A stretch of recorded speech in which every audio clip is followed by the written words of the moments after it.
Rally के संरक्षक के रूप में कार्य किया, ऐसे हमारे प्रदेश के यशस्वी महामंत्री आदरणीय राजेंद्र बिष्ट जी। आगे के जो सभी साथी खड़े हैं, कृपया बैठ जाए। साथी पीछे भी दिख सके, कृपया बैठ जाए। माननीय मुख्यमंत्री जी पहुंच चुके हैं। माननीय पुष्कर धामी जी जिंदाबाद, जिंदाबाद। पुष्कर धामी जिंदाबाद। युवाओं ने भर ली हामी, युवाओं ने भर ली हामी, युवाओं ने भर ली हामी, युवाओं ने भर ली हामी, युवाओं ने ऊपर चल गया, ऊपर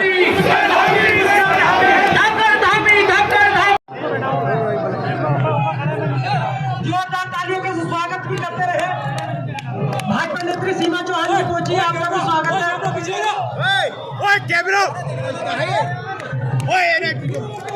रुद्रपुर के पूर्व मेयर सुरेश कोहली पहुंचे, आपका भी हार्दिक स्वागत, अभिनंदन है।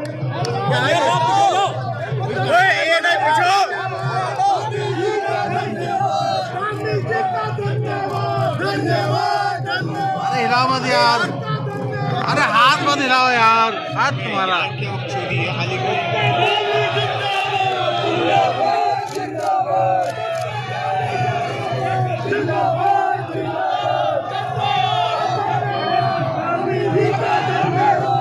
बोले भारत माता की, भारत माता की। पुष्कर धामी जिंदाबाद, पुष्कर धामी जिंदाबाद। युवाओं ने भर दी हामी, अबे नीचे उतर, ओए नीचे उतर। युवाओं ने भर दी हामी, युवाओं ने भर दी हामी। आभार है, आभार है। मैं अपनी तरफ से आप सबका स्वागत एवं अभिनंदन करना चाहता हूं। भाइयों बहनों, सर्वप्रथम मैं नकल विरोधी कानून, कोई परीक्षा का प्रश्न पत्र आउट कर दे, कोई पेन ड्राइव में नकल करवा दे। भाइयों बहनों, पेपर जहां छापा जाता है, वो पेपर छापने वाली मशीन का मालिक ही उस पर शामिल हो जाए, तो आप समझ सकते हैं जो मेहनत करने वाला बेटा है, बेटी है, उसको और उसके माता पिता को कैसा लगता होगा। भाइयों बहनों, आपके हिस्से की सफलता, जिसके लिए आपने दिन रात प्रयास किया है, कोई और लाभ न उठा सके, इसके लिए कड़े से कड़े कानून को बनाने के लिए हमने संकल्प लिया और ये कदम उठाए।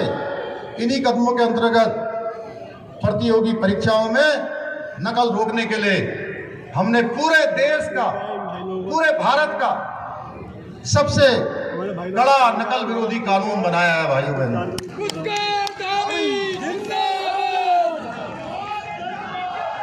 नकल माफिया को उसके गिरावान से पकड़कर घसीटते हुए जेल की कोठरी के अंदर ले जाने का काम ये नकल विरोधी कानून करेगा। मैं अपने युवा साथियों से कहना चाहता हूं कि आप लोग अब निश्चिंत रहें। अब मेरे किसी भी युवा साथी के साथ, किसी भी भाई बहन के साथ जो परीक्षाओं की तैयारियां कर रहे हैं, का कार्यकर्ता था, युवा मोर्चा में काम करता था, आज आपने जो ये आभार रैली आयोजित की है,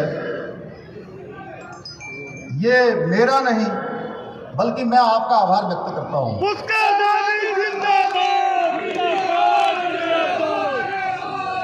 क्योंकि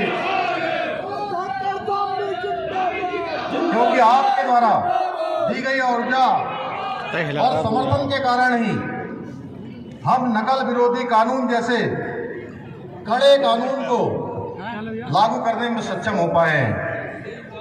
मेरे युवा साथियों, मैं आप सबको बताना चाहता हूं कि मैं भी एक सामान्य परिवार में पला बड़ा हूं। एक सैनिक पुत्र होने के नाते किस प्रकार के संघर्ष होते हैं, एक सामान्य परिवार में पैदा होने वाले बेटे बेटी को, हमारे भाई बहन को कितने संघर्षों का सामना करना पड़ता है, ये मैं भली भांति जानता हूं। भाइयों बहनों, मेरे माता पिता भी अन्य माता पिता की तरह अच्छी नौकरी में मुझे देखना चाहते थे। आप देख रहे होंगे पिछले दिनों जोर शोर से बात उठी थी कि सीबीआई की जांच करवा दीजिए, सीबीआई की जांच करवाइए। और आपने कुछ महीने पहले देखा होगा कि सीबीआई कुछ लोगों के जो काले कारनामे थे, उन काले कारनामों को जब खोलने का काम कर रही थी तो दिल्ली हो, देहरादून हो, देश की कोई राजधानी हो या सीबीआई के दफ्तर हो, उनके दफ्तरों के बाहर खूब प्रदर्शन कर रहे थे और गली गली में जाकर सीबीआई को कोसने का काम कर रहे थे। अरे मैं पूछना चाहता हूं कि अचानक आपको सीबीआई प्रेम कैसे हो गया? सीबीआई का प्रेम कैसे हो गया भाई?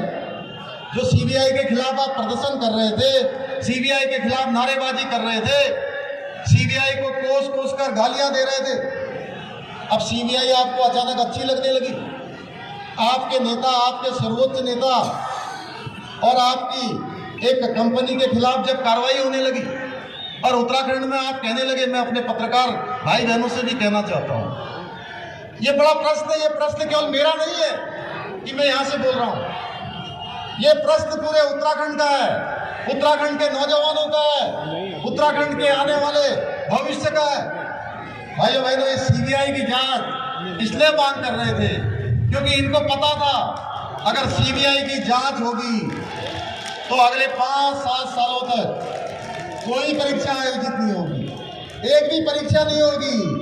और जब एक भी परीक्षा नहीं होगी तो आप, हमारी जमीन तो पहले ही पैरों के नीचे से खिसक चुकी है, तो हमारे इन बेटे बेटियों, इन भाई बहनों, इन प्रतियोगी परीक्षाओं में भाग लेने वाले नौजवानों के कंधे पर बंदूक रखकर अपनी राजनीतिक रोटियां सेकना चाहते थे। भाइयों बहनों, हमने कहा हम किसी कीमत पर नहीं होने देंगे। इनका मकसद सीबीआई जांच करवाना नहीं था, इनका मकसद था कि अगले 5-7 सालों तक कोई परीक्षा ही आयोजित न हो। भाइयों, इसलिए इस प्रकार का हथकंडा अपना रहे थे।